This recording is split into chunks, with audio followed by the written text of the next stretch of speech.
अपना अपना ऑफ कीजिए।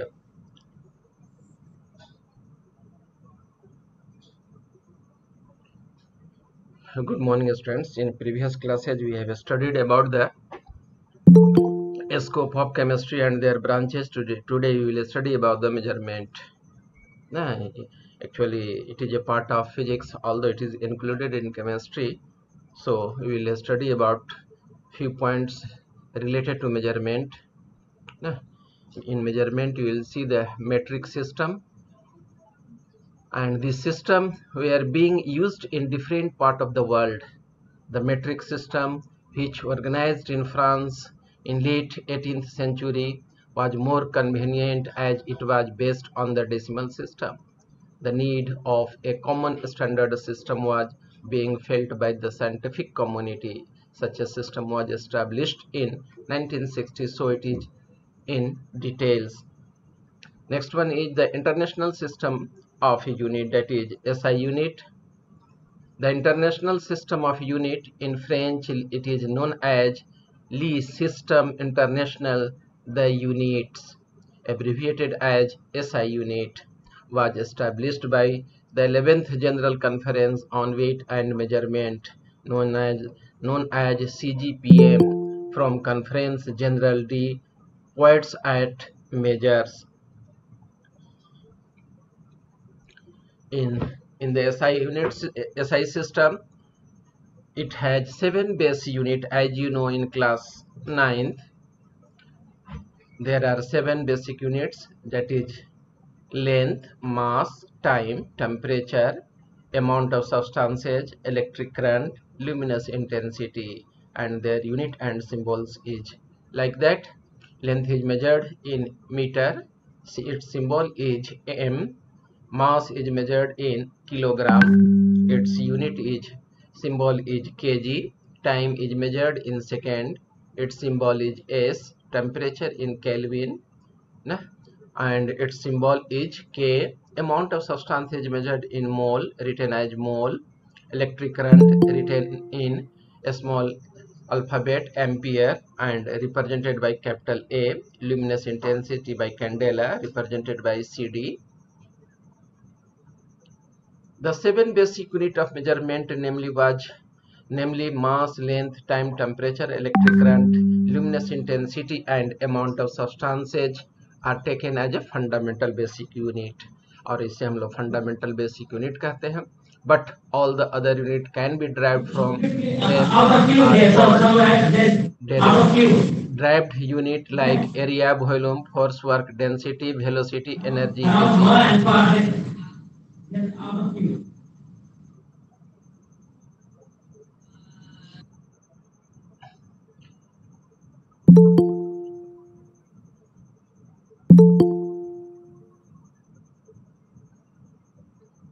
लेट से ज्वाइन नहीं करो टाइम पर. कौन? ब्रजेश मल्होत्रा, रिप्रेजेंट नहीं करो उधर से.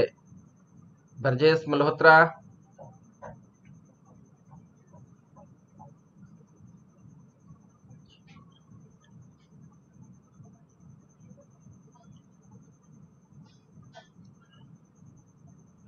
रिप्रेजेंट तुम लोग उधर से नहीं करो. क्लास करना है तो फिर इधर से रिप्रेजेंट जो हम पढ़ा रहे हो पढ़ो, जो प्रॉब्लम हो पूछो. और तुम ही लोग जब रिप्रेजेंट करना है तो फिर छोड़ते हम class.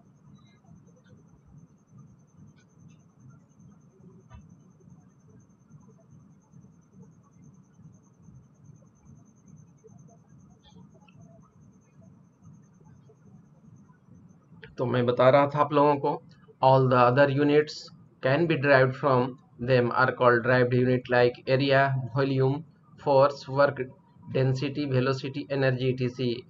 are all derived units. See some prefix in SI system. Multiples, prefix and symbol. 10 to the power minus 12 is pico, represented by a small p. 10 to the power minus 9, it is nano, represented by a small n. 10 to the power minus 6, micro, represented by mu. 10 to the power minus 3, it is milli, represented by a small m. 10 to the power minus 2, centi, small c. 10 to the power minus 1, deci, it is represented by small d. 10 यानी deca, represented by da. Hecto, kilo, mega, giga, tera. तो इसको थोड़ा सा एक बार आप recall कर लेंगे, mathematics में ऑलरेडी आप जानते हैं।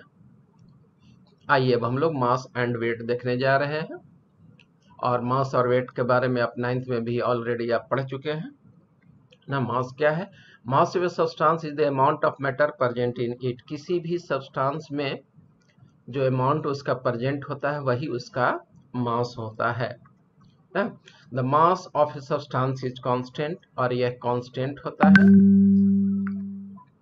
The mass of a substance can be determined very accurately by using an analytical balance। और एनालिटिकल बैलेंस से कहीं पर भी आप मास किसी भी सब्सटेंस का कैलकुलेट करें वह उतना ही होगा, वो वेरी नहीं करेगा। लेकिन वेट जो होता है यह डिपेंड करता है फोर्स ऑफ अट्रैक्शन पर।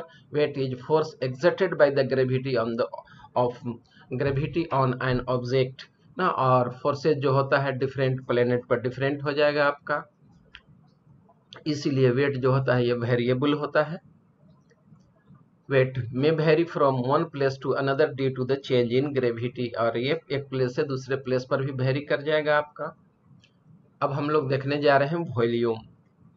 तो वॉल्यूम के बारे में आप जानते हैं, पहले से पढ़े हुए हैं। वॉल्यूम है द यूनिट ऑफ लेंथ ना, यानी लेंथ का क्यूब हम लोग अगर कर दें तो वॉल्यूम निकल जाएगा।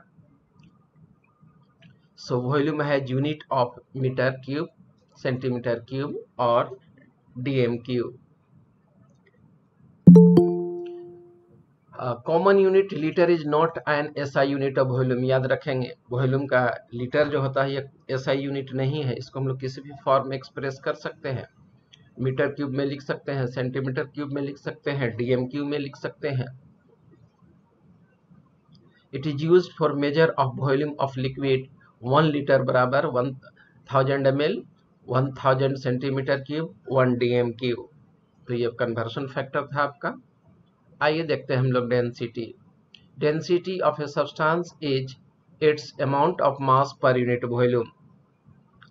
SI unit of density, SI unit of density आप मास और वॉल्यूम के यूनिट लिख करके एक दूसरे को डिवाइड कर दीजिए, वो आपका डेंसिटी का यूनिट निकल गया। नेक्स्ट है आपका टेम्परेचर। टेम्परेचर का एसआई यूनिट जो होता है वो केल्विन होता है। और ऐसे हम लोग 3 फॉर्म में टेम्परेचर को मेनली मेजर करते हैं। There are 3 common scale to measure temperature, यानी कि degree Celsius, degree Fahrenheit and Kelvin, where Kelvin is SI unit. एक चीज याद रखो, देखो डिग्री सेल्सियस पर यहाँ डिग्री लगा देते हैं, डिग्री फ़ारेनहाइट पर भी हम लोग डिग्री लगा देते हैं, लेकिन केल्विन पर डिग्री क्यों नहीं लगाया जा सकता है, लगाया जाता है क्यों? कोई बताओ इसका आंसर।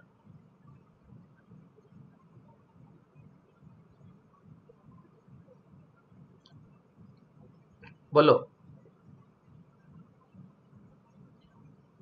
केल्विन पर हम लोग आखिर क्यों नहीं लगाते हैं यहाँ पर इसके साथ डिग्री?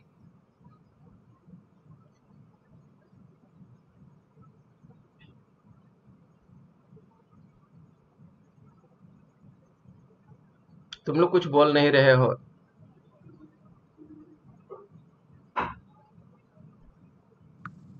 केल्विन स्केल का। और उधर से कौन रिप्रेजेंट कर रहे हो बार बार? मेरा रिप्रेजेंटेशन हट जा रहा है यहाँ से।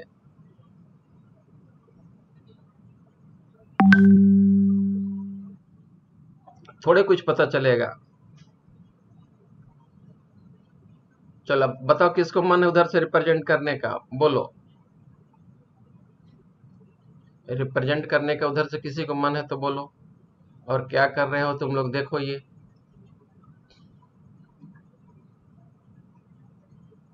किसी का रिप्रेजेंट करने का उधर से मन है तो बोलो, और टाइम पर सब अपना ज्वाइन करो।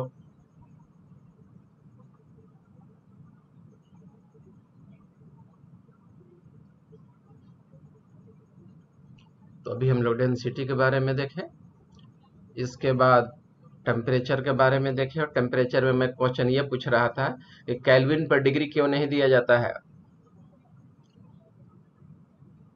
चलो कोई आंसर दो।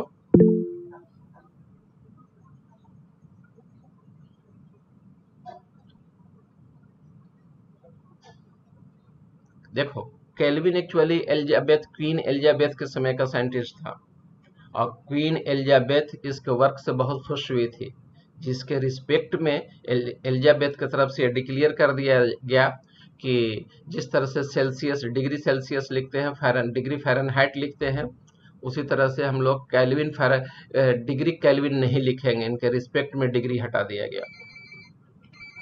अब देख लो कन्वर्शन है यहाँ पर,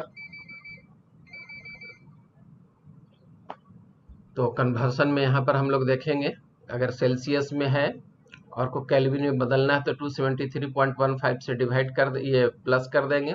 फ़ारेनहाइट में है और सेल्सियस में आपका दिया हुआ है तो 9/5 से मल्टीप्लाई करके 32 इसमें ऐड कर देंगे। ठीक है।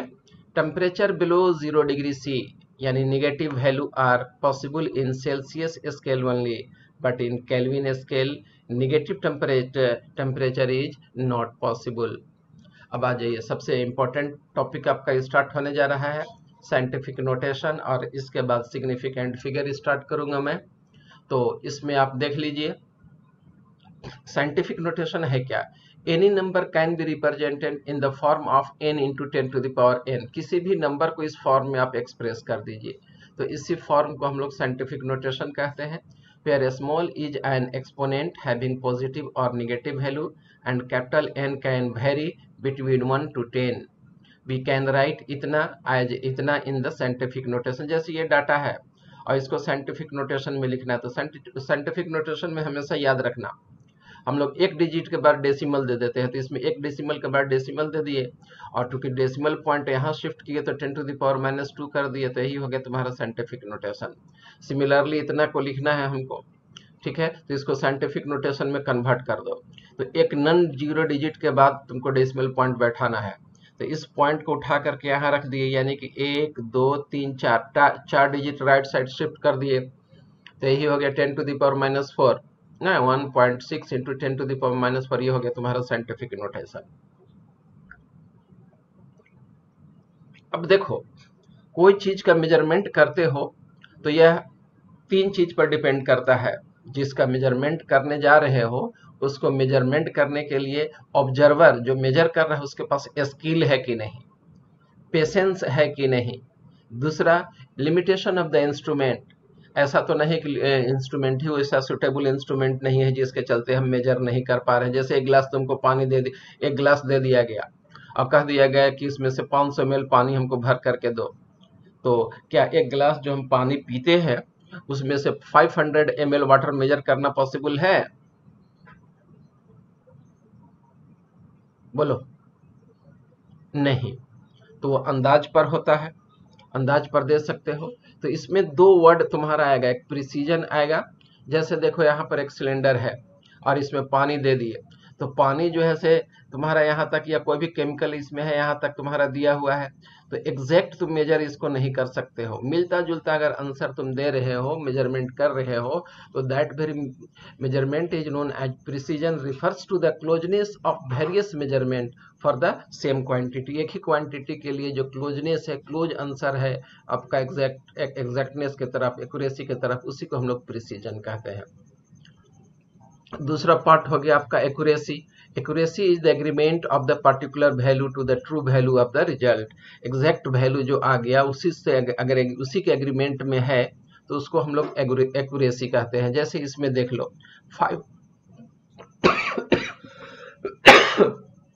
500 ml वाटर एग्जैक्ट है, तो ये एक्यूरेसी कहला जाएगा। ठीक है। अब जैसे 3 स्टूडेंट है ABC, 3 students were asked to determine the mass of piece of metal where mass is known to be 0.520 gram. Data obtained by each student are recorded as follow। 3 student हैं और इसका मेजरमेंट किए हो, मास निकाल रहे थे एक मेटल पीस का, तो जिसमें 3 तरह से वो एक्सपेरिमेंट किया, 1 2 3 एक्सपेरिमेंट आप देख रहे हैं। ठीक है। स्टूडेंट ए जो है पहला एक्सपेरिमेंट में उसका डाटा जो आया मेजरमेंट करने के बाद, मास निकालने के बाद 0.521 आया। दूसरा मर्तबा एक्सपेरिमेंट किया, मेजर किया तो उसका 0.15 आया। तीसरे मर्तबा में वह मेजर किया तो 0.509 आया। अब देखो क्या बता सकते हो कि उसका मेजरमेंट सही है या गलत है?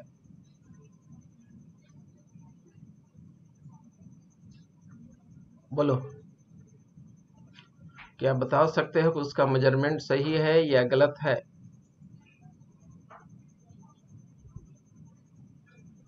हाँ जी, रिस्पॉन्ड करो, तुम लोग रिस्पॉन्ड नहीं कर रहे हो।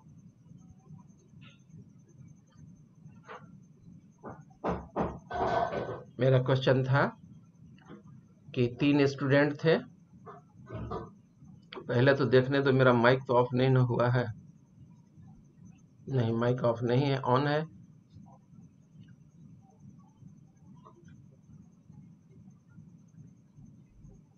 स्टूडेंट ए का मेजरमेंट अभी मैं दिखलाया था तुम लोगों को, तो देखो 0.521 है, 0.515 है। कोई भी इसका डाटा जो है सही नहीं है।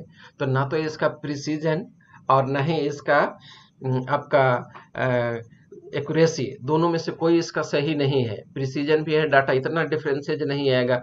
एक मरतबा मेजर किया तो पॉइंट 0.521 आ गया, दूसरे मरतबा मेजर किया तो 0.515 आ गया, तीसरे मेजरमेंट में 0.509 आ गया। तो एवरेज जाहिर सी बात है ये गलत आएगा। तो ना तो इसका प्रिसीजन सही है, ना एक्यूरेसी सही है, दोनों गलत है। इस स्टूडेंट को देखिए, तो स्टूडेंट बी का 0.516, इसका है 0.515 आया, कुछ मिलता जुलता है, 0.514 है। तो इसका भी डाटा जरूर मिल रहा है, लेकिन डिफरेंसेज है। तो इसमें हम कह सकते हैं कि इसका प्रिसीजन तो सही है, लेकिन एवरेज इसका एक्यूरेसी जो है एग्जैक्ट नहीं आ पाएगा, क्योंकि इसमें भी वेरिएबल डाटा बहुत ज़्यादा है। तीसरा स्टूडेंट अगर ले लें तो इसका मेजरमेंट देखिए 0.521 है। इसका मेजरमेंट सेकेंड एक्सपेरिमेंट में आया 0.520, और इसका फिर आ गया 52। तो देखो यहाँ बहुत क्लोजनेस है, ठीक है। तो इसका एवरेज तुम्हारा इतना आ गया। तो इसका मेजरमेंट यानी कि तुम्हारा एक्यूरेसी और प्रिसीजन दोनों सही है इस स्टूडेंट का। लेकिन फिर भी ये जो डाटा है, तुम इसमें देख रहे थे तो 52 सब में कॉमन है। देखो इसमें भी 52 है, इसमें भी 52 है, इसमें भी 52 है। यहाँ 1 था, यहाँ 0 है, यहाँ 0 है, एवरेज में भी 0 आ गया। तो यहाँ 0.52 जो है तुम्हारा, ये सर्टेन डिजिट कहलाता है। और ये जो 0 आ गया, ये तुम्हारा डॉटफुल डिजिट हो गया। तो certain digit plus doubtful digit अगर ये दोनों को मिला दें तो इसी को हम लोग सिग्निफिकेंट फिगर कहते हैं। क्या कहते हैं? इसी चीज को हम लोग सिग्निफिकेंट फिगर कहते हैं। तो तीनों स्टूडेंट के बारे में मैं चर्चा ऑलरेडी कर चुका हूं कि किसका क्या आया, क्यों गलत था, कौन सही है, ठीक है। तो मैं एक नया वर्ड इंट्रोड्यूस किया, वह वर्ड था तुम्हारा significant figure. What is significant figure? तो it is combination of certain digit and one doubtful digit। एक certain digit होता है और एक कम से कम इसमें doubtful digit होता है, उसी कॉम्बिनेशन को हम लोग सिग्निफिकेंट फिगर कहते हैं।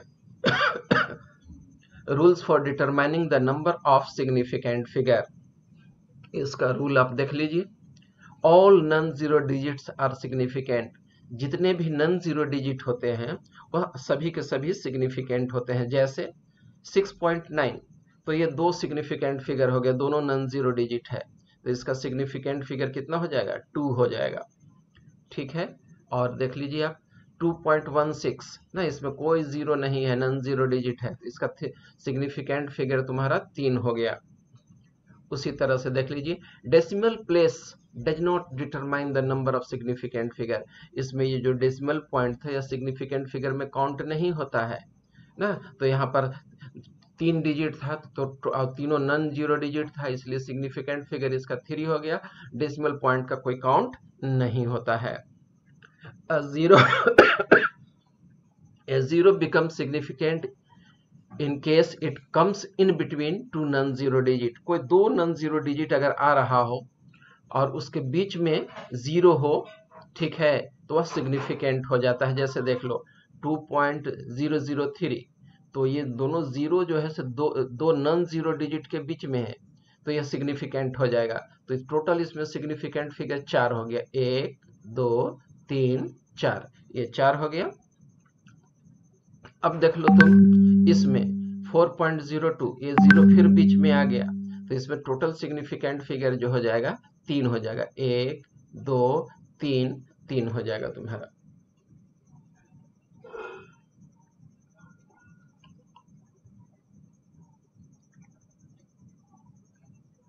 Zero at the beginning of a number are not significant. अगर कोई जीरो या कोई डिजिट जीरो से स्टार्ट हो रहा हो तो वह सिग्निफिकेंट नहीं होता है। जैसे 0.002, इसमें 3 जीरो आया है और तुम्हारा पहले आ गया है, नॉन जीरो डिजिट से पहले आ गया है, और नॉन जीरो डिजिट तुम्हारा एक ही है, सिर्फ 2, तो यहाँ पर सिग्निफिकेंट फिगर जो होगा सिर्फ 1 हो जाएगा। ठीक है, दूसरा एग्जाम्पल देख लो, यहाँ पर 3 जीरो पहले आ गया, बाद में 4 5 यानी 2 डिजिट आ गया, 4 और 5, तो इसका सिग्निफिकेंट फिगर जो होगा वो सिर्फ 2 हो जाएगा। All zero placed to the right of a number are significant. अगर कोई जीरो हो और नॉन जीरो के राइट साइड में प्रेजेंट हो तो वह सिग्निफिकेंट हो जाता है। जैसे देखो 16.0 है तो यह सिग्निफिकेंट हो गया। यहाँ पर सिग्निफिकेंट फिगर इस डिजिट का कितना हो जाएगा, 3 हो जाएगा, 1 2 3। 16.00 है तो देखो ये दाहिने तरफ right hand side of the non zero digit है, ये नॉन जीरो डिजिट हो गया, फिर बाद में जीरो आ गया, राइट साइड आ गया, तो ये सिग्निफिकेंट हो जाएगा। तो all zero place to the right of the number are significant. तो यहाँ पर 1 2 3 4, ये सिग्निफिकेंट फिगर इसका 4 हो गया।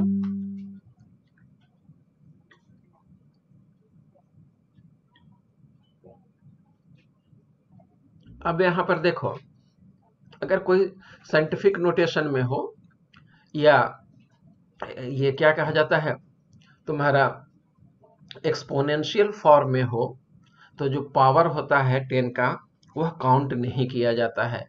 जैसे देख लो 0.00045 है तो इसको साइंटिफिक नोटेशन में लिखोगे तो 4.5 इंटू 10 टू द पावर -4 आ जाएगा। तो यहाँ पर इसका सिग्निफिकेंट फिगर यही 2 डिजिट है तो यही 2 हो जाएगा ना। The number significant figure is in this number is 2, while in Avogadro's number है ना तुम्हारा 6.023 इंटू 10 टू द पावर -23, तो इसको काउंट नहीं करना है, यह एम्बिगुअस कहलाता है ना। तो इसमें अगर कोई डेसिमल पॉइंट नहीं हो, जीरो राइट साइड में है, तो वह जीरो एम्बिगुअस कहलाता है, क्योंकि उसको जब साइंटिफिक नोटेशन में चेंज करेंगे तो देखो कैसा उसका आंसर होगा। तो यहाँ पर देखो 4 डिजिट हो गया, 1 2 3 4, यही तो सिग्निफिकेंट फिगर इसका 4 हो गया। ठीक है, the decimal point does not count towards the number of significant figure, ये बात पहले भी मैं बता चुका हूँ। फॉर एग्जांपल द नंबर इतना है 6 सिग्निफिकेंट फिगर, इसमें 1 2 3 4 5 6 सिग्निफिकेंट फिगर हो गया। But can be written in different ways as, जैसे देख लो हम लोग का ये डाटा है, तो इस डाटा को हम लोग ऐसे भी लिख सकते हैं, इसको ऐसे भी लिख सकते हैं, इसको ऐसे भी लिख सकते हैं। किसमें हम लोग मतलब decimal point law of indices के हिसाब से इसको ऐसे लिख सकते हैं। तो जो 10 टू द पावर जो समथिंग होता है वो तो सिग्निफिकेंट फिगर में काउंट नहीं होता है, इसलिए कुछ फर्क पड़ेगा नहीं। तो इसका सिग्निफिकेंट फिगर देख लो 1 2 3 4 5 6। उसी तरह से ये देखो 0 हो गया तो ये नॉन सिग्निफिकेंट हो गया, पहले आ गया इसलिए। अब ये सब काउंट करके देखो 1 2 3 4 5 6 सिग्निफिकेंट फिगर हो गया।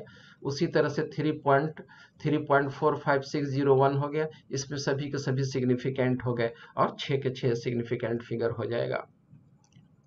आ जाइए अब व्हेन एडिंग और सब्सट्रैक्शन हम लोग करने लगते हैं, ठीक है, और डेसिमल पॉइंट उसमें हो, तो number of decimal places in the answer should be equal to the number of decimal places in the number with the least number of decimal places. Suppose के 3-4 नंबर है, उसको ऐड कर रहे हो या सब्सट्रैक्ट कर रहे हो, तो उसमें वैसा डिजिट को देख लेंगे, उस नंबर को देख लेंगे जिसमें कम से कम डेसिमल पॉइंट हो, उसी के हिसाब से आंसर फिर तुमको राउंड ऑफ करके देना होगा। जैसे देख लो ये है 3.21, तो इसका सिग्निफिकेंट फिगर कितना हो गया, 3 हो गया, 3 डिजिट है इसलिए। डेसिमल प्लेसेज कितना है, 2 डेसिमल, डेसिमल के बाद 2 डिजिट है तो 2 डेसिमल प्लेसेज हो गया।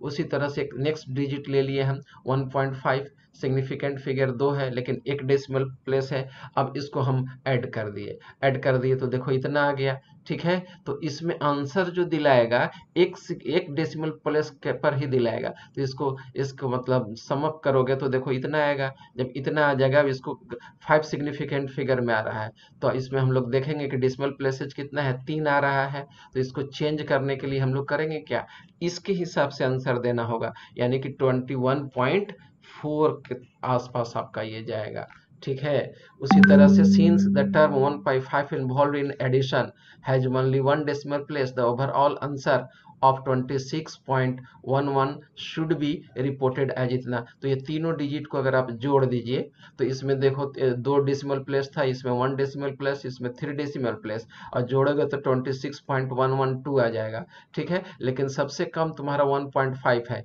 इसीलिए आंसर इसका 26.1 हो जाएगा। उसी तरह से तुम्हारा क्या कहा जाता है, retention of significant figure, rounding off figure. तो टोटल ये मैथमेटिक्स का है कि if the digit coming after the desired number of the significant figure happens to be more than 5, the preceding significant figure is increased by 1। जैसे इतना है और इसमें हमको राउंड ऑफ करना है, 7 को हटाना है, तो 7 5 से ज्यादा है तो 1 में 1 जोड़ दिए तो देखो 4.32 हो गया। अगर ऐसा हो, if the digit involve is less than 5 से अगर कम हो तो उसमें एज इट इज कर देते हैं। जैसे 4.312 हो और 2 को हटाना है तो देखो 2 जो है से 5 से कम है तो आंसर तुम्हारा 31 हो गया, एज इट इज हो गया। नेक्स्ट इसमें कहता है कि जिसको हटा रहे हैं वो 5 हो, क्या हो, 5 हो। If the digit happen to be 5, the last mentioned or preceding significant figure is increased by 1 only in the case it to be odd number। हाँ, जैसे देख लो यहाँ हमको 5 को हटाना है, एग्जैक्ट ये 5 आ रहा है, ठीक है। तो और 7 ऑड नंबर है तो 7 में एक ऐड कर देंगे, तो 7 में एक ऐड कर देंगे और तब उसका आंसर लिख देंगे। तो 7 में एक ऐड करोगे तो कितना हो जाएगा, 8 हो जाएगा, तो इसका आंसर हो गया 8.38। व्हाइल हमको इतना है डाटा है, 5 को हटाना है, तो 5 को हटाना है 6 डिजिट, यहाँ 2 डेसिमल प्लेस तक ही लेना है, तो 5 को हटाएंगे 5 एग्जैक्ट आ गया, ये इवन नंबर हो गया, तो यहाँ 5 जो होगा आपका क्या होगा, आपका एज इट इज हो जाएगा, उसमें हम लोग कोई चेंजिंग नहीं करेंगे क्योंकि इवन नंबर है, 8.36 ही रह जाएगा आपका, ठीक है।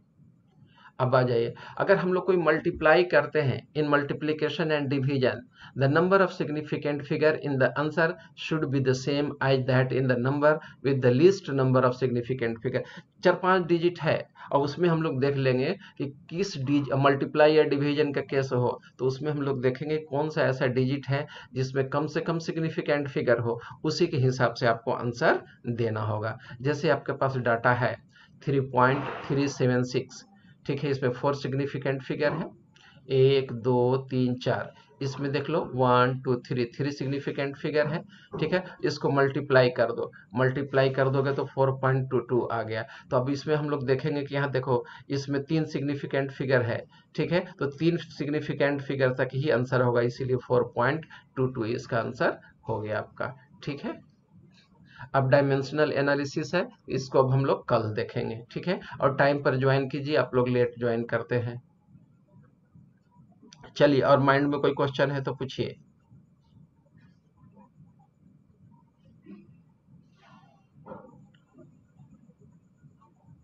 हाँ जी पूछो, क्वेश्चन है माइंड में तो पूछो।